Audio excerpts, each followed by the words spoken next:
വലിയ രീതിയിൽ കൊട്ടിഘോഷിച്ച വികസന പദ്ധതികളുണ്ട്. എന്താണ് ആ വികസന പദ്ധതികൾ? എവിടെ ആ വികസനം മുഖ്യപ്രചാരണായുധമായി BJP ഉയർത്തുകയില്ല എന്ന് ഏകദേശം വ്യക്തമായി കഴിഞ്ഞിരിക്കുന്നു എന്ന് വേണമോ മനസ്സിലാക്കാൻ? അപർണ, ഇത് നമുക്ക് യഥാർത്ഥത്തിൽ ഇത് BJPയുടെ ഒരു ചരിത്രം അല്ലെങ്കിൽ ഈ RSSന്റെ ഒരു ചരിത്രം കൂടി ഇതിൽ ഏറ്റവും പ്രധാനമാണ്. ഈ 2025 എന്ന് പറഞ്ഞാൽ അടുത്ത വർഷം എന്ന് പറയുന്നത് RSSനെ സംബന്ധിച്ച് RSS രൂപീകരിച്ചിട്ട് 100 വർഷങ്ങൾ തികയാണ്.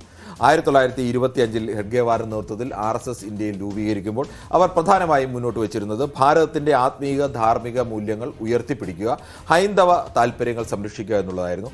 അത്തരമൊരു ഭാരതത്തിൽ ഇപ്പോൾ ഈ പറയുന്ന മോദി പറയുന്ന രാമനിൽ എന്താണോ, മോദി ഏത് തരത്തിൽ രാമനാണോ, ഗാന്ധിയുടെ രാമനും മോദിയുടെ രാമനും വ്യത്യസ്ത രാമനാണെങ്കിൽ മോദിയുടെ രാമൻ മുന്നോട്ട് വെക്കുന്ന അജണ്ട, ആ ഒരു അജണ്ട വളരെ കൃത്യമായി തന്നെ RSS തുടക്കകാല രൂപീകരണ കാലം മുതൽ മുന്നോട്ട് വെച്ചതാണ്.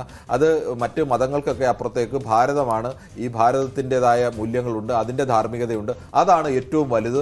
അത്തരമൊരു മൂല്യങ്ങളിലേക്ക് ധാർമ്മികതയിലേക്ക് ഉയർത്തുന്ന ഒരു രാജ്യം, ഹൈന്ദവരെ സംരക്ഷിക്കുന്ന രാജ്യം, അവിടെ മറ്റേ എല്ലാ താല്പര്യങ്ങൾക്കും മത താല്പര്യങ്ങൾക്കോ മറ്റുള്ളവർക്കും എല്ലാം അപ്പുറത്തേക്ക് ഹൈന്ദവരുടെ താല്പര്യങ്ങൾ, ഹിന്ദുമത താല്പര്യങ്ങൾ അങ്ങനെ മുൻനിർത്തി തുടങ്ങുന്ന ഒരു പ്രസ്ഥാനം. അതിനുശേഷം 1951 ശ്യാമപ്രസാദ് മുഖർജി ഭാരതീയ ജനസംഘം രൂപീകരിച്ചുകൊണ്ട് അതൊരു അധികാര രാഷ്ട്രീയ ഘടകത്തിലേക്കും മത്സരത്തിലേക്കുമൊക്കെ കടക്കുന്ന ഒരു ഘട്ടം വരുമ്പോഴും അവരും യഥാർത്ഥത്തിൽ മുന്നോട്ട് വെക്കുന്ന അജണ്ട ഇതുതന്നെയാണ്. അന്നൊക്കെ RSS ആയാലും ഭാരതീയ ജനസംഘമൊക്കെ ആയാലും മുന്നോട്ട് വെച്ച പ്രധാനപ്പെട്ട അജണ്ടകളിൽ ഈ രാമക്ഷേത്ര നിർമ്മിതി ഉണ്ടായിരുന്നില്ല. അന്നുണ്ടായിരുന്ന പ്രധാനപ്പെട്ട ഏക സിവിൽ കോഡ് നടപ്പാക്കുക, ഇന്ത്യയിൽ വ്യത്യസ്ത മതങ്ങളുടെ പേരിൽ വ്യത്യസ്ത നിയമങ്ങൾ പാടില്ല, എല്ലാവർക്കും ഒറ്റ നിയമം എന്ന ഏക സിവിൽ കോഡ് നടപ്പാക്കുക. അതോടൊപ്പം തന്നെ ഈ ഭാരതീയ ജനസംഘം പറഞ്ഞാണ് ഈ കാശ്മീരിന്, ജമ്മു കാശ്മീരിന് പ്രത്യേക പദവി നൽകുന്ന ഭരണഘടനാ ആർട്ടിക്കിൾ 370 അത് ഒഴിവാക്കിക്കൊണ്ട് അത് ഒഴിവാക്കുക എന്നുള്ളത്. മറ്റൊന്ന് ഗോവധ നിരോധനമായിരുന്നു, പശുപരിപാലനവും ഗോവധ നിരോധനവും. ഈ 3 അജണ്ടകളിലാണ് പ്രധാനമായും നിന്നിരുന്നത്. അവിടെ നിന്ന് പിന്നീട് ഈ അയോധ്യയിലെ സ്വാഭാവികമായും അത്തരം തർക്കങ്ങൾ, രാമജന്മഭൂമി സംബന്ധിച്ച തർക്കങ്ങൾ വരുന്നു. ആ തർക്കങ്ങൾക്ക് രാഷ്ട്രീയ സാധ്യത ഉണ്ട് എന്നുള്ള ഒരു അവസരം ഉണ്ടാകുന്നു. അത് സംബന്ധിച്ച് നിരവധി കേസുകളുമൊക്കെ അതിൻ്റെ ചരിത്രം പറഞ്ഞാൽ വിശാലമായി പോകേണ്ട ചരിത്രമാണ്. എന്തായാലും അതിനൊരു രാഷ്ട്രീയ പ്രാധാന്യമുണ്ട് എന്ന് തിരിച്ചറിയുകയും BHP ആണ് ആദ്യം അയോധ്യയിൽ രാമക്ഷേത്ര നിർമ്മാണം എന്നുള്ള ഒരു അജണ്ട നിശ്ചയിക്കുന്നത്.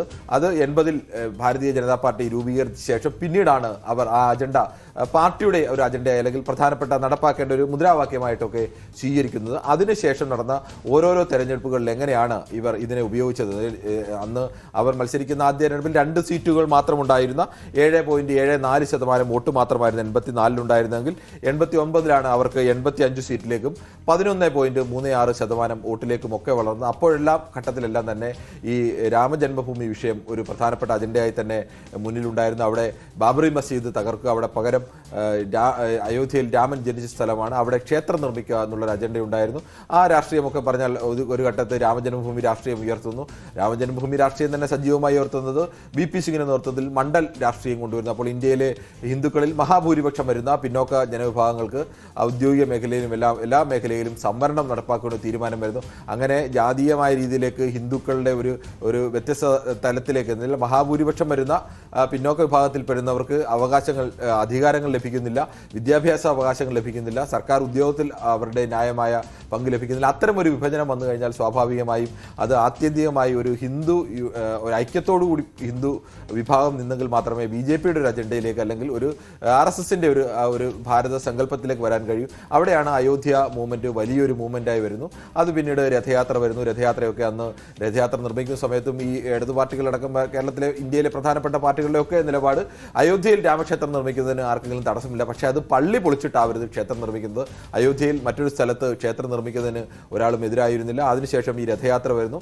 രഥയാത്ര ബീഹാറിൽ വെച്ച് ലാലു പ്രസാദ് യാദവ് മുഖ്യമന്ത്രി ആയിരിക്കുമ്പോൾ അദ്ദേഹം ഈ രഥയാത്രയെ തടയുന്നു.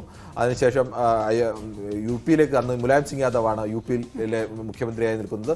അങ്ങനെ ലാലു പ്രസാദ് യാദവും മുലായം സിംഗ് യാദവും ഒക്കെ ഈ ഹൈന്ദവ ഇത്തരം ഒരു രഥയാത്രയുടെ അല്ലെങ്കിൽ ഒരു അപ്പർ കാസ്റ്റ് ബ്രാഹ്മണ്യത്തിനെതിരായിട്ടുള്ള വലിയ മൂവ്മെന്റിൽ അവർ ഉദിച്ചുയരുന്ന വലിയ നേതാക്കളായിട്ടൊക്കെ ഇവരൊക്കെ വരുന്നു. ആ സമയത്താണ് പിന്നീട് അയോധ്യ മൂവ്മെന്റ് BJP ശക്തിപ്പെടുത്തുകയും UPയിലടക്കം അതൊരു പ്രധാനപ്പെട്ട അജണ്ടയൊക്കെ സ്വീകരിക്കുന്നു. പക്ഷേ ആദ്യഘട്ടത്തിലൊക്കെ നമ്മൾ ഓർക്കണം, ആ ഘട്ടത്തിലൊക്കെ ഈ അജണ്ടയൊക്കെ നിർമ്മിക്കുമ്പോൾ അതിനപ്പുറത്തേക്ക് വലിയ മുദ്രാവാക്യങ്ങളൊക്കെ ഉയർന്നതാണ്. ഈ മുലായവും മിലെ മുലായം കാഴ്ചിറാമൊക്കെ മുദ്രാവാക്യം, ഹവാമേ ഉദുകയ ജയ് ശ്രീറാം, ഇവർ രണ്ടുപേരും ഒന്നിച്ചാൽ അവിടുത്തെ പ്രധാനപ്പെട്ട ഒരു പിന്നോക്ക വിഭാഗത്തിലെ ഏറ്റവും പ്രധാനപ്പെട്ട നേതാവും മുസ്ലിങ്ങളുടെ പിന്തുണ കൂടിയുള്ള മുലായം സിംഗ് യാദവും ദളിത് വിഭാഗത്തിന്റെ പ്രധാനപ്പെട്ട നേതാവായ കാൻഷിറാം ഒന്നിച്ചാൽ ജയ് ശ്രീറാം കാറ്റിൽ പറന്നു പോകും. പലവണ പറഞ്ഞ പോലെ ഇപ്പൊ നമുക്ക് ചിന്തിക്കാൻ കഴിയാത്ത ഒരു മുദ്രാവാക്യം അത് തന്നെയാണ്. ആ മുദ്രാവാക്യം ഒക്കെ ഉയർന്ന നാടാണ്.